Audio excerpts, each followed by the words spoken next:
Kepada bunyikan suaranya.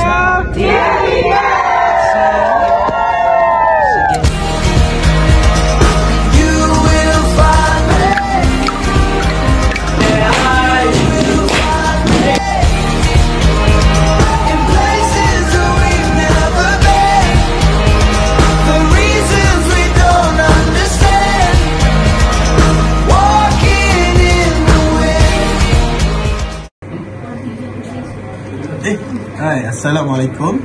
Saya Encik Muazzam bin Muhammad, Ketua Unit Muzik Jabatan Sains Sosial di IPG KDRI. Saya ingin menjemput anda semua para pelajar ambilan 24-29 untuk memilih muzik sebagai elektif teras anda.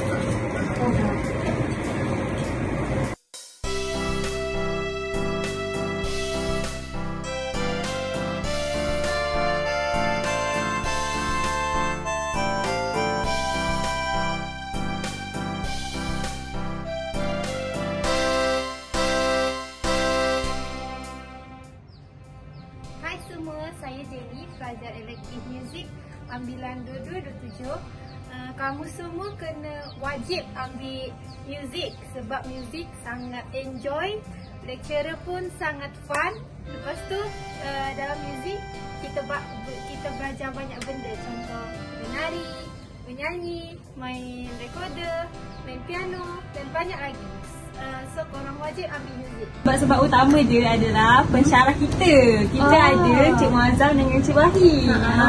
Mereka ni best lah memahami student, fun dalam kelas. Lepas tu kan muzik ni dia ada banyak pergi lawatan. Oh, contohnya pergi mana? Contoh arti kita pergi KL. Belajar lah dekat Yamaha. Tengok sekali piano-piano.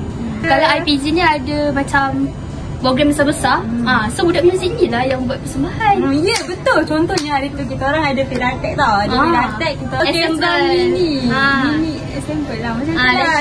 Muzik ni kita orang banyak buat aktiviti luar tau. Contohnya dengan sekolah.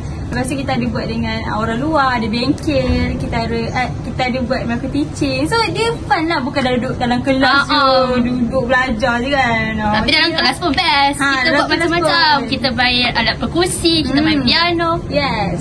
Macam-macam lah kita orang belajar benda baru.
Music is fun.